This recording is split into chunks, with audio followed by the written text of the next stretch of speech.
The sterile air of courtroom 3B hung heavy, thick with the silent judgment of 100 peering eyes. A lone, beleaguered figure, Nia Lawson, clutched a worn leather handbag to her chest, her knuckles white. Before her, towering and impassive, stood Judge Alistair Quinn, his voice a low, gravelly drone that echoed the finality of a death knell. "Ms. Lawson, this court finds you in contempt. Your repeated failure to meet your financial obligations, despite ample opportunity, leaves us no choice." A gasp rippled through the gallery. Suddenly, 3 figures rose from the front row, impossibly identical in their tailored, dark suits. Langston, Zora, and Elijah Lawson, Nia's triplets, stood united, their gazes fixed on the judge. Their presence, a silent defiance, arrested the court. This wasn't just about Nia anymore. It was about them, and a truth about to be unearthed that would shake the very foundations of Judge Quinn's carefully constructed world.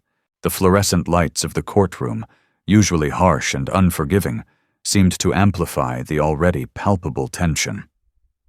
Nia Lawson, her once vibrant spirit dulled by years of relentless struggle, felt the weight of every single gaze. Each whisper, each rustle of clothing was a fresh prick to her already wounded pride.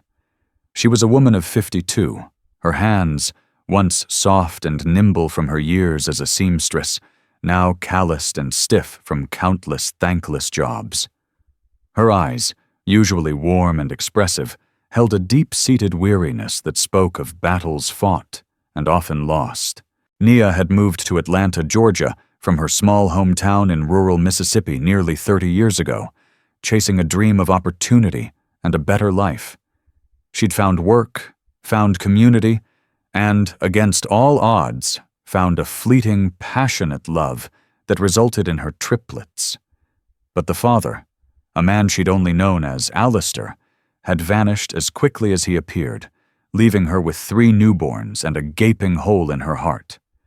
She'd raised them alone, sacrificing everything, working multiple jobs, often going without so her children wouldn't. Langston, Zora, and Elijah were her life's work, her masterpieces, the tangible proof of her resilience. Today, however, resilience felt like a distant memory. The charges were ludicrous. Repeated failure to meet financial obligations. Nia had done everything she could. The small local bank, Koval Holdings, had been predatory, luring her into a subprime mortgage on her modest East Atlanta home when she was desperate to secure a stable roof over her children's heads. The interest rates had ballooned, the payments had become unmanageable, and now they were trying to take everything. Judge Alistair Quinn cleared his throat, a sound that pulled Nia from her reverie. His voice, measured and deliberate, was a weapon of control. "Ms. Lawson, the court understands personal hardships. However, the law is clear. Koval Holdings has presented an irrefutable case regarding your default. We have extended multiple continuances. What do you say in your defense?" Nia swallowed hard, her throat suddenly dry. She gripped the railing of the witness stand, her knuckles white. "Your Honor," she began, her voice trembling slightly. I tried, I really did. I worked 2 jobs, sometimes 3. I cleaned offices, I cooked at a diner, I stitched clothes late into the night. But the payments, they kept going up. And then when Elijah got sick last year with his appendicitis, I had to choose. Food, medicine, or the mortgage. What was I supposed to do? Her voice cracked on the last word, and a wave of shame washed over her as she felt tears prick at her eyes. She refused to cry. Not here. Not in front of them. Judge Quinn's expression remained unyielding, a mask of judicial impartiality. "Ms. Lawson, while the court sympathizes with your medical expenses, those are separate matters. We are here to address your contractual agreement with Koval Holdings. The terms were clear. Did you sign the loan documents?" "Yes, Your Honor," Nia whispered, the admission a bitter pill. "But they told me it was a good deal. They said it would help me. I didn't understand all the small print." The lawyer for Koval Holdings, a sleek, immaculately dressed man named Mr. Harrison Thorne, rose with a smirk. Your Honor, ignorance of the law, or in this case, a contract, is no excuse. Ms. Lawson willingly entered into this agreement. Koval Holdings has been more than patient. Nia's gaze flickered to her children. Langston, the eldest by a few minutes, met her eyes, a silent promise of strength passing between them. Zora, always the most articulate, had a fierce protectiveness in her stance. Elijah, the quiet observer, radiated a simmering indignation. They were her anchors, her reason for fighting. Judge Quinn leaned back in his leather chair, a man utterly in command. The court will consider your plea, Ms. Lawson. However, based on the evidence presented, a judgment will likely be rendered in favor of Koval Holdings. This means your property. Before he could finish the sentence, a ripple went through the courtroom. The triplets, synchronized in their movement, stood. Their height, their composed demeanor, and the striking resemblance they shared, not just with each other, but with a subtle, unsettling familiarity to someone else in the room, silenced the murmurs. Langston, stepping slightly forward, cleared his throat. Your Honor, he said, his voice surprisingly deep and calm, cutting through the tense silence.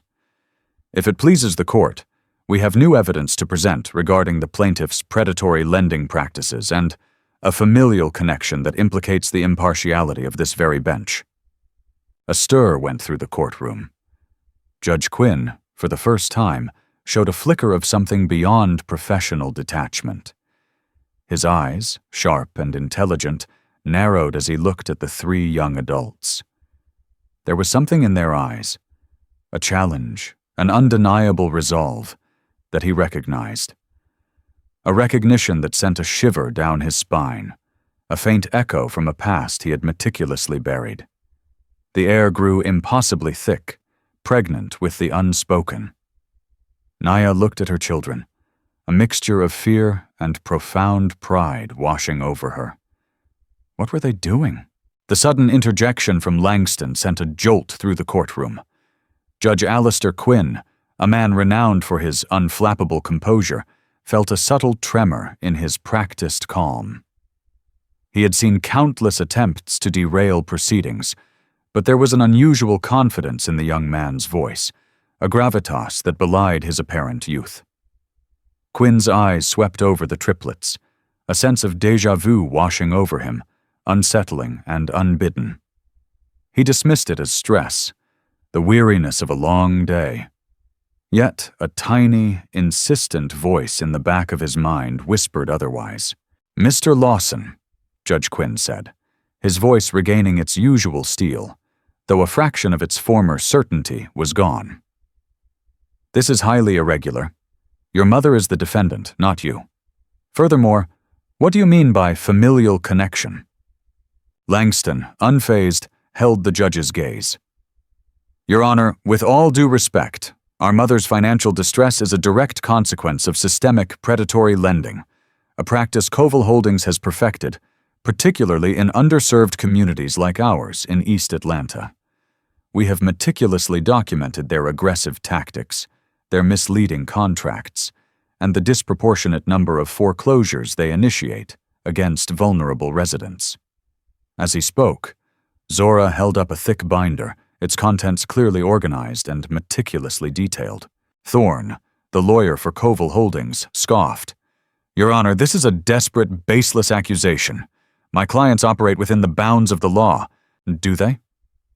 Elijah, usually the quietest, spoke for the first time, his voice surprisingly resonant. Or do they exploit the loopholes, Mr. Thorne? Do they target individuals with limited financial literacy, offering them seemingly attractive rates that quickly balloon into insurmountable debts? Judge Quinn banged his gavel once, sharply. Order! This is not a debate forum. Mr. Lawson, if you have new evidence pertaining to Ms. Lawson's defense, present it through proper channels. As for your assertion of a familial connection, I find that utterly unfounded and bordering on contempt. His voice had a dangerous edge, betraying a rising irritation that was uncharacteristic of the usually stoic judge. Zora, ever the pragmatist, stepped forward, her voice clear and precise. "Your Honor, the proper channels have been exhausted by our mother. For years, she has faced a system designed to disenfranchise her. We are her channels now. And as for contempt, perhaps the court should consider the contempt shown by those who exploit the vulnerable for profit, and those who enable them." The courtroom buzzed with renewed whispers. This was not a typical defense. These were not typical children. They spoke with an intelligence and an unwavering conviction that commanded attention, even from a hardened judge like Alistair Quinn. He stared at Zora, a flicker of something almost like admiration, quickly masked by judicial sternness, crossing his features. Her eyes, dark and piercing, held an intense, familiar fire. "Your Honor," Langston continued, undeterred by the judge's warning, "our evidence includes expert testimony on predatory lending, statistical analysis of Koval Holdings' foreclosure rates in specific zip codes, and affidavits from dozens of other victims. But before we delve into that, we believe it's crucial for the court to address a conflict of interest that fundamentally compromises these proceedings." He paused, letting the statement hang in the air, its implications slowly sinking in for the spectators. Judge Quinn felt a knot tightening in his stomach. The insistent whisper in his mind grew louder. He had to shut this down. Quickly. "Conflict of interest? On what grounds, Mr. Lawson?" Judge Quinn's voice was now laced with a dangerous calm. Langston took a deep breath. "On the grounds, Your Honor, that you, Judge Alistair Quinn, are our biological father." The words, though spoken calmly, detonated in the courtroom like a bomb. A collective gasp, louder and more sustained than any before, filled the air.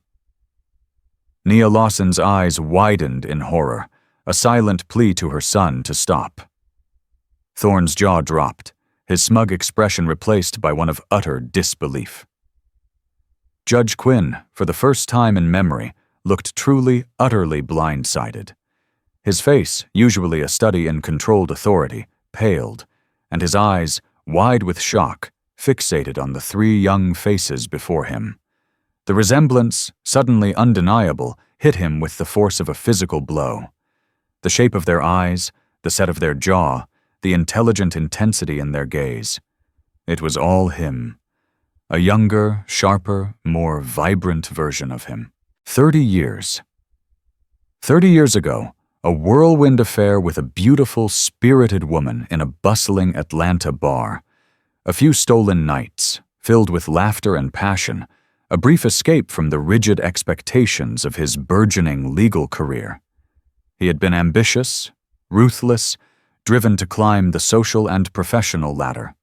A serious relationship, a child out of wedlock, would have been an impediment.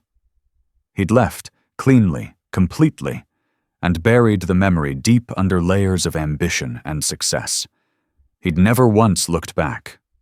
Until now. The courtroom devolved into utter chaos.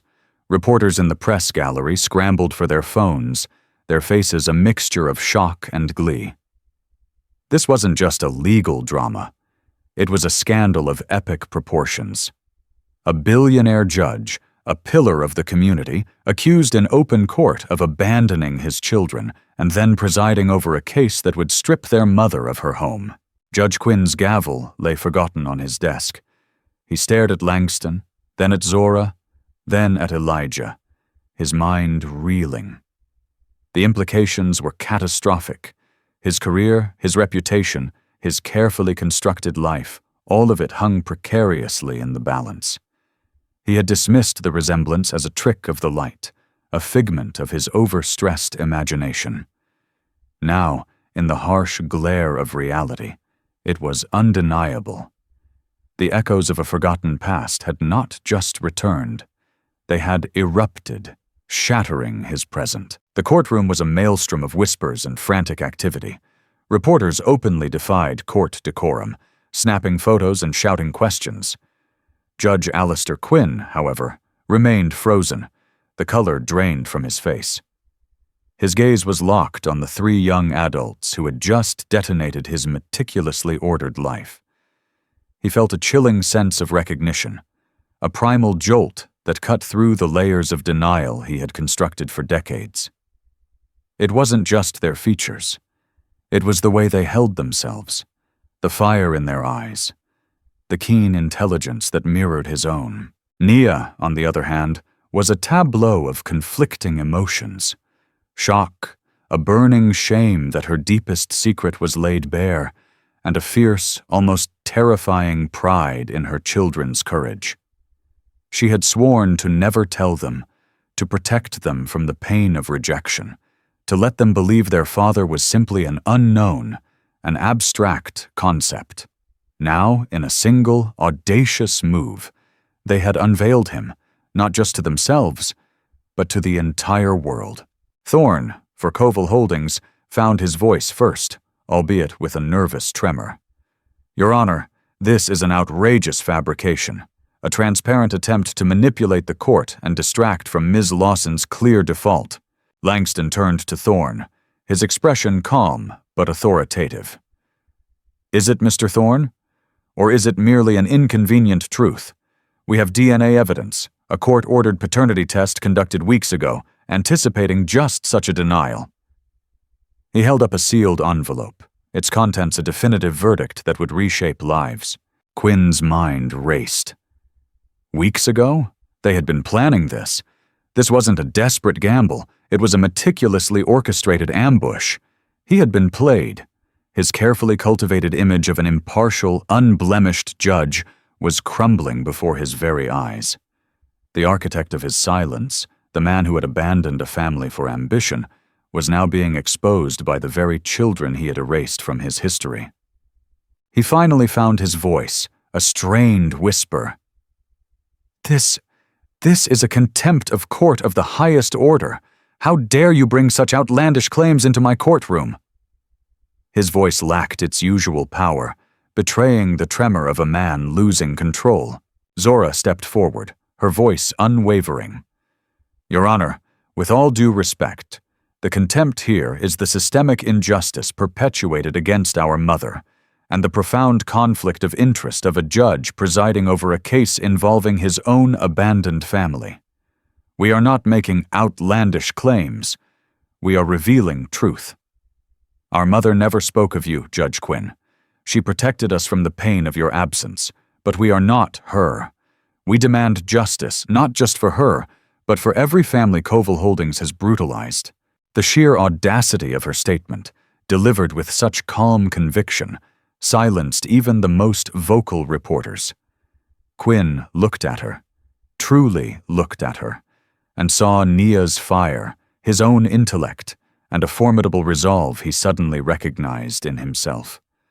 It was like looking into a distorted mirror of his past, a past he had ruthlessly pruned away.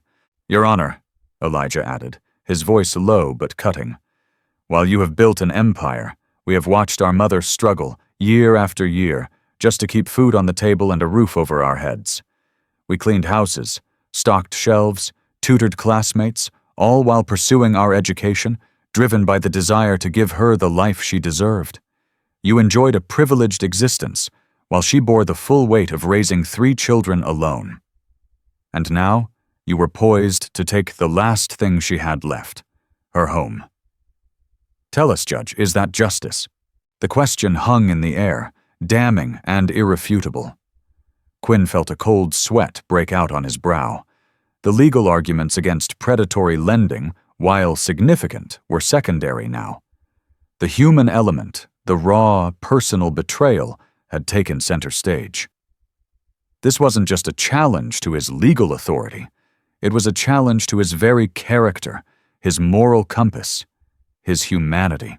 I declare a recess," Quinn stammered, his usual judicial cadence completely gone. He slammed his gavel with a force that seemed born of desperation, not authority. "This court is adjourned until further notice." He then rose abruptly, his eyes still fixed on the triplets, and practically fled the bench, disappearing through a side door, leaving behind a bewildered courtroom and a media frenzy. The sudden retreat of the judge was a powerful visual. It wasn't just a recess. It was a surrender, an acknowledgement of the explosive truth that had just been unleashed. Nia, still reeling, felt Langston's hand gently on her arm. She looked at her children, her heart swelling with a fierce, protective love. They had stood up for her, not just against a predatory bank, but against the very system that had empowered it, a system personified by the man who was their father. Outside the courtroom, the media swarmed, a hungry beast scenting blood. Langston, Zora, and Elijah, however, remained composed. They were ready for this. This was not just about winning a legal battle. It was about exposing a truth, forcing accountability, and sparking a conversation that extended far beyond the walls of courtroom 3B. The architect of silence, Alistair Quinn, had just been deconstructed, piece by piece, by the very lives he had tried to erase. The real fight, however, was just beginning. News of the explosive courtroom revelation spread like wildfire. Within hours, Judge Alistair Quinn was no longer just a respected, if somewhat distant, figure in Atlanta's legal landscape. He was the subject of national headlines, the face of a scandal that blended personal betrayal with systemic injustice. His carefully constructed life, built on ambition, privilege, and a carefully curated public image, was now under an intense, unforgiving spotlight. Alistair Quinn locked himself in his opulent study, the weight of the world pressing down on him. The room, usually a sanctuary of quiet contemplation, now felt like a gilded cage. Leather-bound law tomes, awards, and framed photographs of him shaking hands with presidents and governors seemed to mock his current predicament. He stared at the news alerts flashing on his tablet, each headline a fresh stab. Billionaire judge accused of abandoning triplets, presiding over mother's foreclosure. Quinn scandal rocks Atlanta judiciary. DNA confirms Judge Quinn as father of triplets. His first instinct was denial, then fury. How dare they? How dare these children, these unknowns, expose him like this? But underneath the anger was a chilling recognition. They were right. The DNA evidence, though he hadn't yet seen it, felt irrefutable. He had known Nia Lawson, briefly but intensely. He remembered her vibrant spirit, her infectious laugh, her stunning beauty. He remembered the quiet morning he left, driven by a gnawing ambition that eclipsed everything else. He had told himself it was for the best, that he wasn't ready, that he couldn't jeopardize his future. He had rationalized it, compartmentalized it, and ultimately erased it. Now, those erased lives stood before him, not as vague memories, but as fully formed, intelligent, and fiercely determined individuals. They were a testament to Nia's strength, and a stark, undeniable condemnation of his own moral bankruptcy. His phone rang incessantly. His chief of staff, his lawyers, the presiding judge of the circuit court, all demanding answers. He ignored them. He needed to think. He needed to understand. How had they found him? How had they orchestrated this? He vaguely remembered seeing them in the courtroom before. Always in the front row, always attentive, always watching Nia with an almost fierce protectiveness. He had dismissed them as her support system, perhaps her nieces and nephews. He hadn't seen himself in them. The truth, once revealed, was blindingly obvious. He closed his eyes, picturing Langston's steady gaze, Zora's sharp intellect, Elijah's quiet intensity. They were magnificent, and they were his. The full weight of his actions and inactions crashed down on him. While he had amassed a fortune, presided over cases that shaped lives, and cultivated an image of unimpeachable integrity, his children had grown up without him, their mother struggling against insurmountable odds. The contrast was stark, brutal. Meanwhile, Nia, still in a state of shock, found herself ushered out of the courthouse by her children, shielding her from the media storm. Langston, Zora, and Elijah handled the throng of reporters with a practiced ease that belied their age. "We simply want justice for our mother," Langston stated, his voice calm and firm amidst the chaos. "And for the countless other families exploited by predatory lenders like Koval Holdings. This is not just a personal matter, it's about accountability." Zora added, "Judge Quinn's actions reveal a profound conflict of interest and a disturbing pattern of privilege enabling systemic injustice. We hope this exposure leads to a thorough investigation, not just into his conduct, but into the predatory practices that are destroying communities." Elijah, usually reserved, spoke with a quiet intensity that cut through the noise. "Our mother raised us with integrity and strength. We are simply following her example by standing up for what is right." Their words, articulate and powerful, further fueled the public outcry. Social media exploded with support for the Lawson triplets and condemnation for Judge Quinn. Hashtags like "Trotor Justice Fornia" and "For Quinn Scandal" trended nationally. Legal experts weighed in, predicting severe consequences for the judge, including disbarment and a potentially devastating civil lawsuit. Alistair, watching a news clip of his children speaking, felt a strange mix of emotions. Profound shame, a crushing regret, and an unexpected surge of pride. They were formidable. They were everything he had hoped for in children, a reflection of the best parts of himself, untainted by his own moral compromises. He picked up his phone, his hand trembling slightly. He needed to speak to them, not as a judge, not as a powerful figure, but as a man grappling with a past he could no longer ignore. He searched for Nia Lawson in his contacts, a name he hadn't thought of in 3 decades. Her number wasn't there. Of course not. He had deleted it, erased it, just as he had tried to erase her and the life they might have shared. He remembered her attorney, a young, earnest woman named Sarah Chen. He found her number, his fingers hovering over the call button. This conversation would be the hardest of his life. He was no longer the all-powerful judge. He was simply Alistair Quinn, a man facing the reckoning of his own making under the relentless scrutiny of a world and a family he had abandoned. The silence he had built around himself for 30 years had finally shattered, revealing the truth beneath.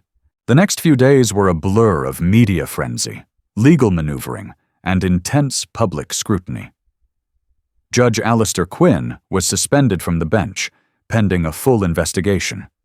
His legal team was working overtime, attempting damage control, but the story had a life of its own.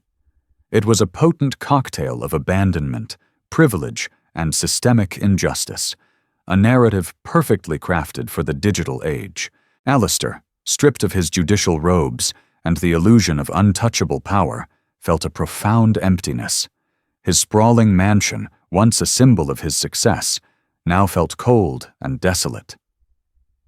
He finally managed to secure a meeting with the triplets and Nia, arranged by Sarah Chen, Nia's attorney. The confrontation was set for neutral territory, a private conference room at Sarah's law firm, away from the prying eyes of the press. Alistair arrived first, meticulously dressed in a subdued charcoal suit, his usual authoritative demeanor replaced by a visible weariness. He sat at the long conference table, hands clasped, rehearsing the apologies and explanations that felt utterly inadequate. When the door opened, he looked up. Nia entered first, her head held high, followed by Langston, Zora, and Elijah. There was no triumph in their eyes, only a quiet resolve. Nia's gaze, though guarded, held a flicker of the fire he remembered. She sat opposite him, her children flanking her like silent, formidable guardians. Sarah Chen sat beside Nia, a notepad ready. Alistair cleared his throat, the sound unusually rough. "Nia, children, I don't know where to begin. There are no words to fully express my regret, my shame, for the choices I made, for the pain I caused." He looked directly at Naya, his voice thick with emotion. "Nia, I was a coward. I was selfish, ambitious, and utterly blind. I sacrificed everything that truly mattered for a career, for a status that now feels utterly hollow." Nia's expression remained unreadable. "Alistair," she said, her voice steady. "Sorry doesn't rebuild a life. Regret doesn't pay 30 years of bills or heal the wounds of absence. I raised them. I built them. You walked away." "I know," Alistair said, his voice dropping to a whisper. "And I don't expect forgiveness. Not now. Perhaps not ever. But I want to understand. I want to know about your lives. About them." He gestured to Langston, Zora, and Elijah, who met his gaze with a mixture of curiosity and continued skepticism. Langston spoke first, his voice calm and measured. "We didn't seek you out for an apology, Judge Quinn. We sought you out for justice, for our mother, and for the countless others Koval Holdings has wronged. Our goal wasn't to destroy your life, but to ensure that the system that allowed you to abandon us and then almost take our mother's home is held accountable." "We knew your position as a judge would create a profound conflict of interest," Zora added, her voice precise. "We also knew that exposing that conflict was the only way to ensure an impartial hearing for our mother's case against Koval Holdings. It was a strategic decision, not an act of malice." Elijah, though quieter, had a piercing intensity in his eyes. "We watched you, Judge Quinn. We saw your rulings, your pronouncements. We saw the man you became. And we wondered if the man who could be so passionate about justice in the public eye could be so utterly devoid of it in his personal life." Alistair flinched at Elijah's words. They were a direct hit, a painful mirror reflecting his hypocrisy. "You're right," he said, his voice barely audible. "You're absolutely right. My public persona was a carefully constructed facade, hiding a truth I was too cowardly to face. I let ambition eclipse my humanity." He then looked at the sealed envelope on the table. "The DNA test. I don't need to open it. I see it in your faces. It's undeniable. You are my children." A heavy silence descended upon the room. It was a profound, almost sacred moment. The acknowledgement, spoken aloud, carried the weight of 30 years of unspoken truth. Tears welled in Naya's eyes, but she quickly blinked them away, refusing to let him see her vulnerability. "So, what now, Alistair?" Nia finally asked, her voice softer now, tinged with an unexpected weariness. "What do you propose? Because sorry isn't enough. And frankly, your public humiliation, while undeniably satisfying in some small way, isn't enough either." Alistair looked from Nia to his children, a flicker of genuine resolve entering his eyes. "I know it's not. My legal team has advised me to fight this, to minimize the damage. But I won't. I will accept full responsibility. I will resign from the bench. I will cooperate fully with the Judicial Ethics Committee. And regarding Koval Holdings, I will use every resource at my disposal, every connection I have, to expose their predatory practices. Not just for your case, Naya, but for every family they have exploited. I will fund a class action lawsuit, offer pro bono legal counsel, and establish a foundation to fight for economic justice in underserved communities." He paused, taking a deep breath. "And for you, Naya, and for my children, whatever support you need, financial or otherwise, for the rest of your lives, it's yours. It's the least I can do. It's a start. I want to be a father to them, if they'll allow it. I want to try to make amends." His words, though still steeped in privilege, carried an uncharacteristic sincerity. Nia looked at her children, a silent conversation passing between them.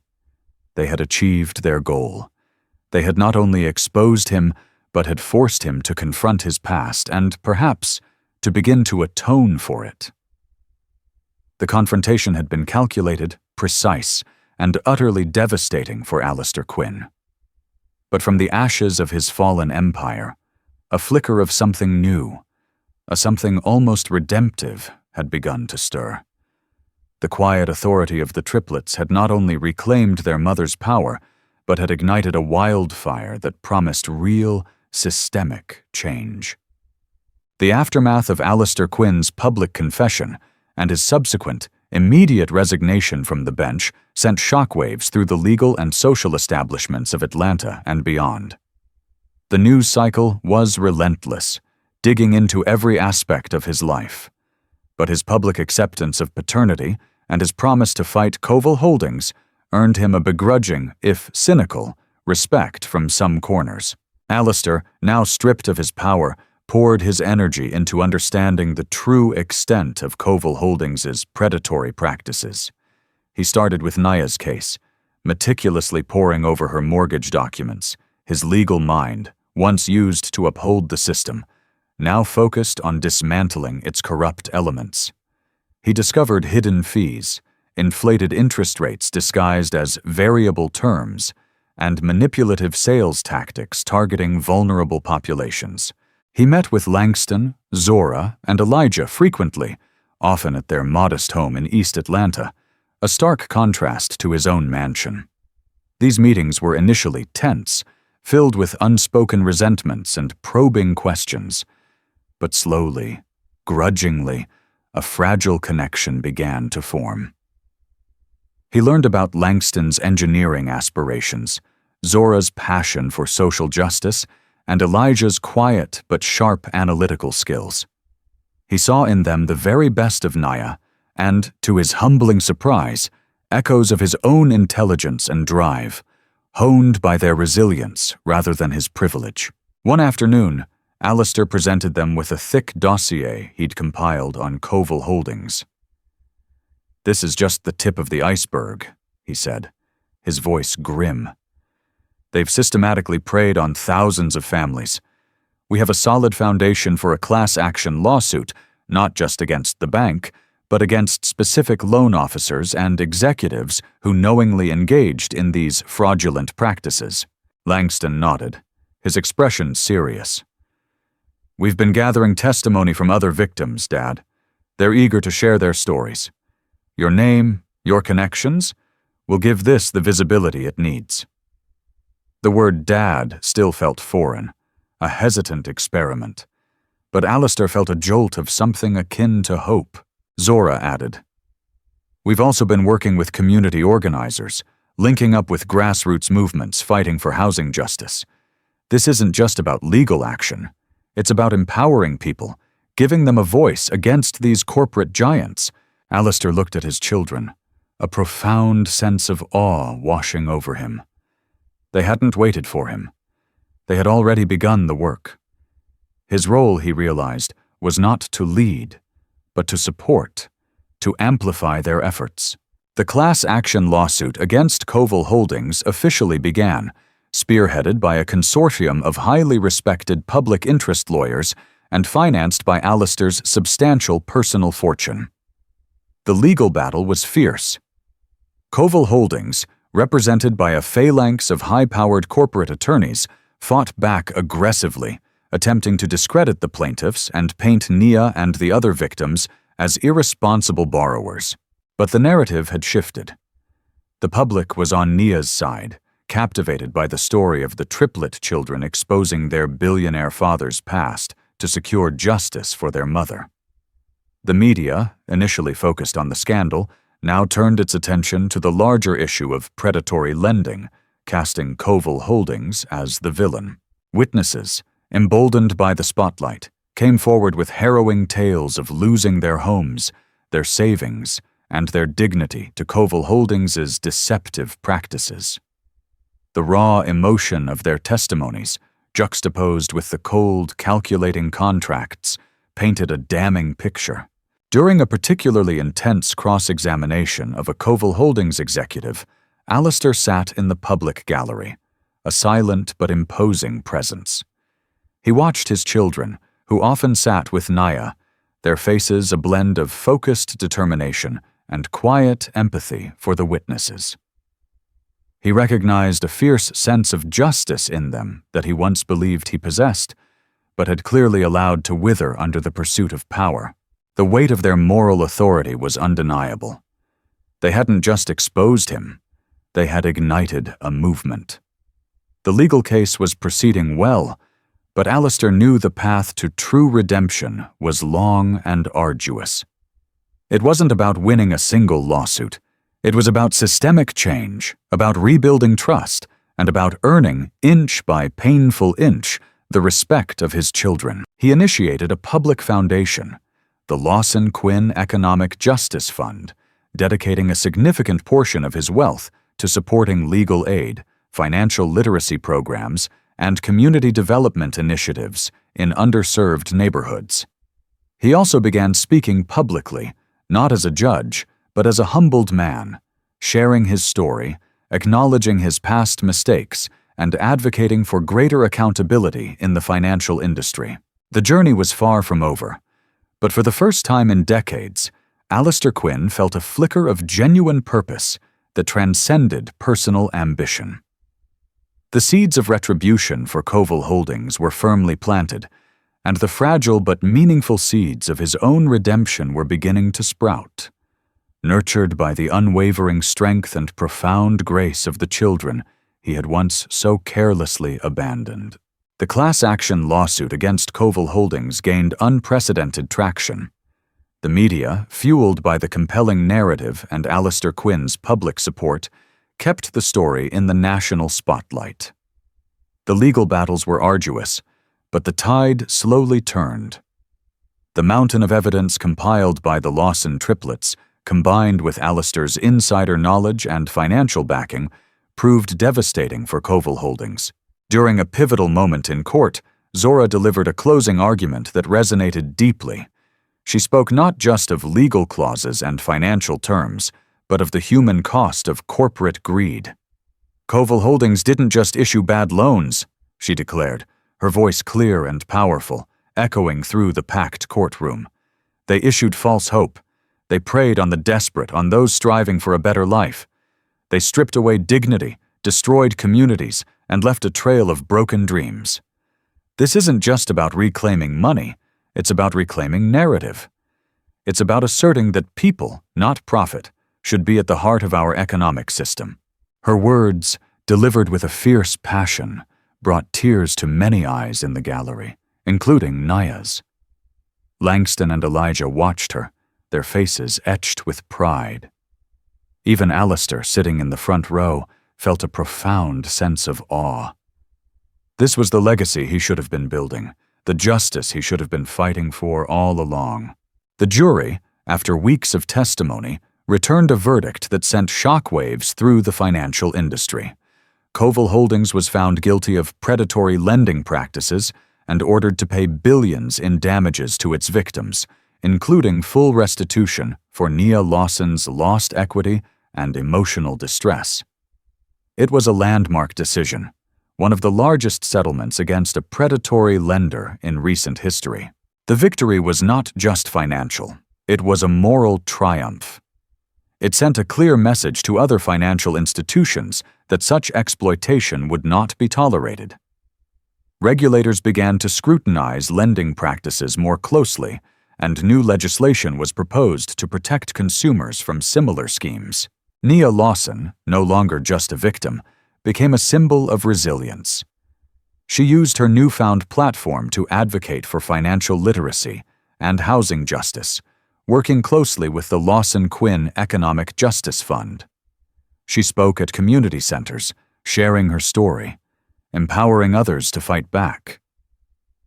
Her home, though she chose not to reclaim it due to the emotional baggage, was replaced by a beautiful, modest house that she purchased outright, a sanctuary free from the threat of foreclosure. For Alistair, the journey was one of continuous, painful self-reckoning.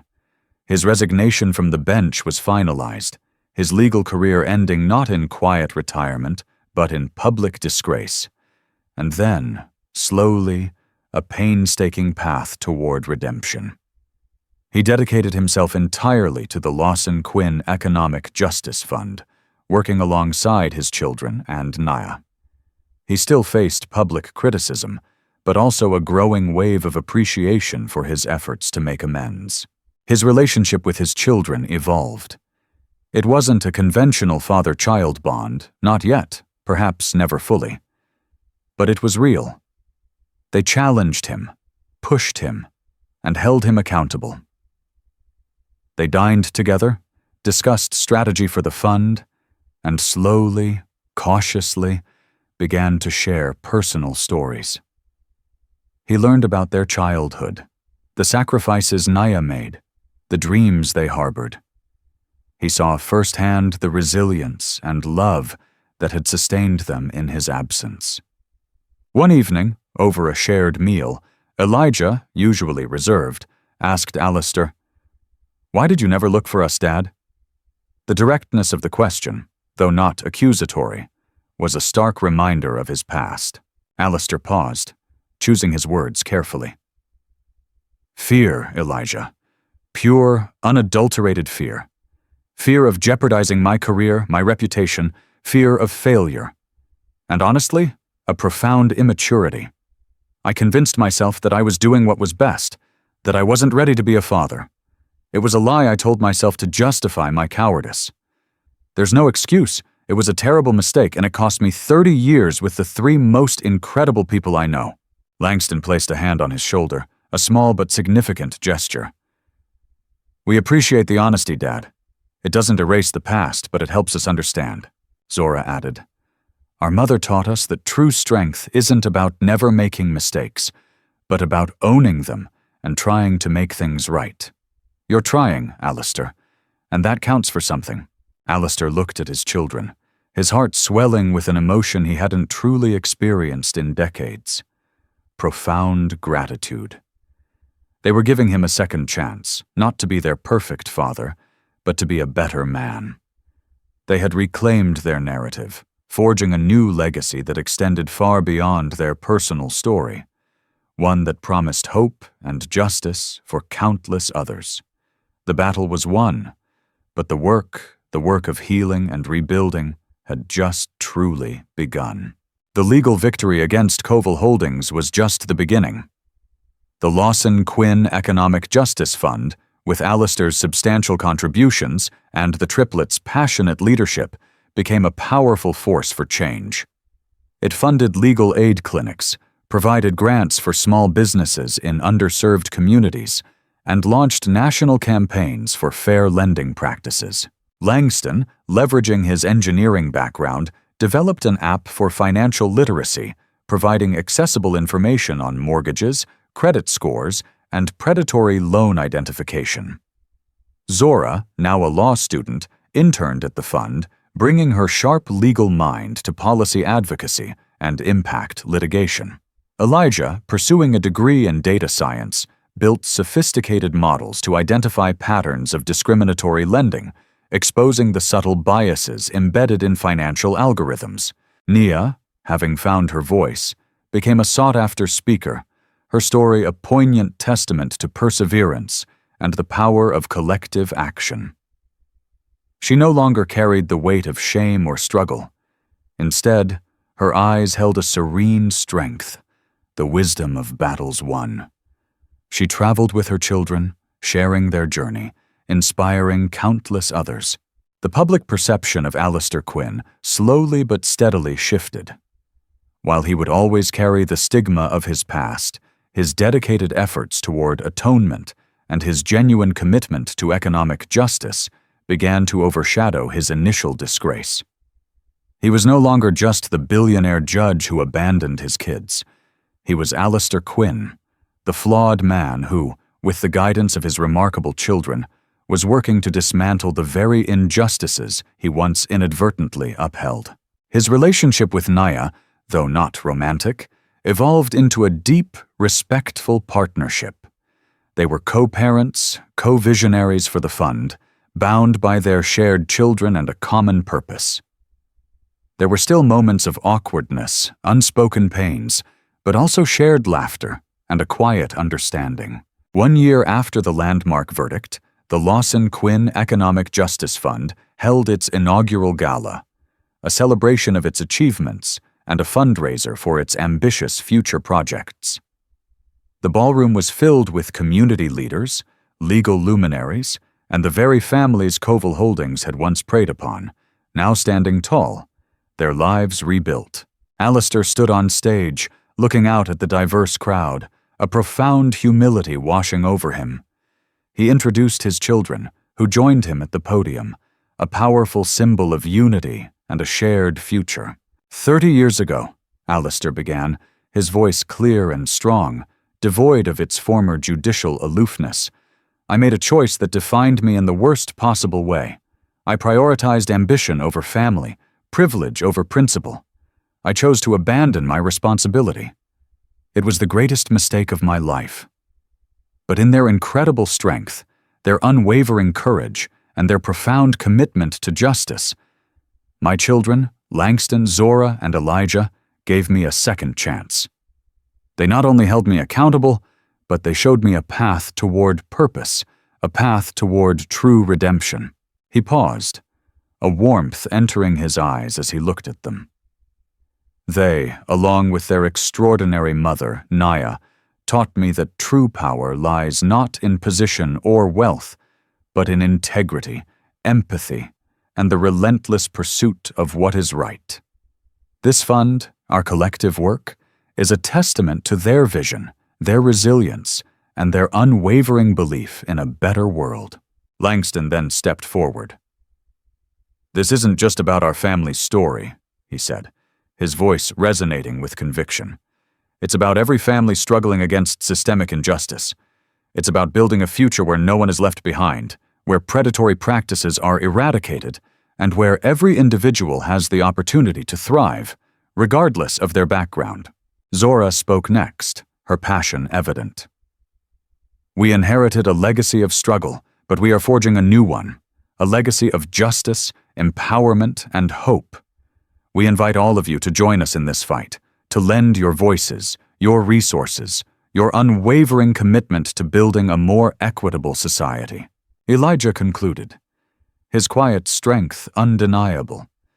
"The past cannot be undone, but the future can be shaped.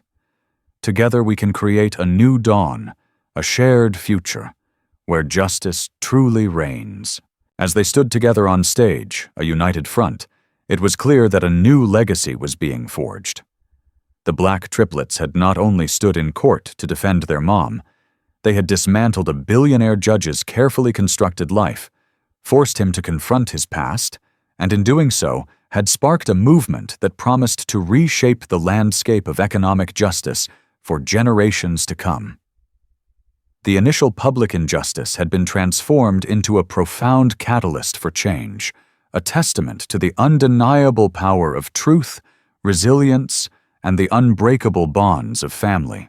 The story of Nia Lawson and her triplets, Langston, Zora, and Elijah, became a powerful narrative of resilience, exposure, and ultimately, redemption.